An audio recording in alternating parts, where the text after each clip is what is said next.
السلام عليكم ركية دمانتي وإن السلامي يسوع كرم الله ماشي فبلا هذا الكلام بدن بالغود هذا أروح بدن ما يوحى لبسوا العليي إله وعليني يحرو يا حرو إله وحرو كحرو ليس وعليني ها حرو لك عند سالة على كحرو ليس دمانتي دليرة ماشي فبلا يقوى كوافر بدر ويجليني يقوى حتى عنك عدم بلفدي ماشي يلانا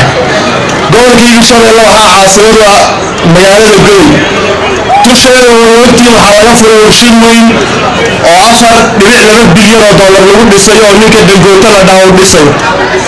annaga shii uga soo cararay waxay biyo ala keenaya 5 kun oo Oromo shaqeynaysa Soomaaliya maxaa ku dhacay markii la waxay waa mashruuc heer federaal oo idinku Soomaaliyeed waa bahdilka Oromo loo soo dooratay daraadii markuu waraysiga siinay TV-ga Axmaarada wuxuu yiraahday waxa idin sameeyay intaas oo warshadood dhalinyarada iyo shaqaabuur baan wada sameeyay inta wuxuu ka calaacalay nimanka faanada dheer duurka ku jira nimankii maxbadda iga daayaan duur sidoo kale isla TV-ga Oromada u tagay wuxuu yiraahday inta ilaa baa idin qabtay nimanka Oromada ee oo la dheer qoriga wada waxa laga sii waxa laga qabto hayla shaqeeyaan dhalinyaradi qaar waxay noqotay meesha shii uga soo taagita oo boosaaso iyo Soomaaliya lagu taagita iyo qaar cunaha la qabto xaafadooda booqan kari marka waxa xalka kaliya ee maanta loo banaan Itoobiya waa aragtay iyo adduunkiiba ninkii qori wato ma wax la siinaya walaaleeyahay xorooyo ku xorooyi mayso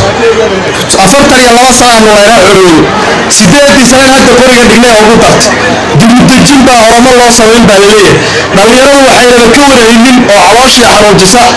in shidaal nool maantada ilaah laga dhulkiina laga soo saaro meeshii lagu sifaysan lahaana loo sameeyo dadka ka shaqeynayna ay yihiin Oromo berrina inaga nolmo lahayn doono shidaalkeeni dhulkeeni laga soo baxay lagu sifaynayo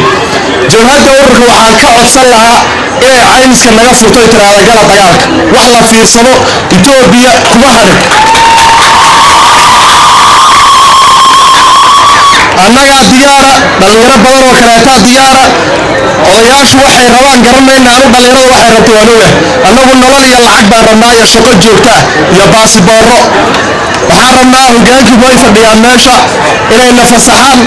Oroma maanta dhulka annaga joogta Tigray iyo Axmaara way tashatay idinkaana xukuumada noo taliya annagana waxaan iga ballan qaadaynaa inaan afuufayno daba dhilifkii Oromo oo dhulka annaga ka saari doono aad baan u mahadsantahay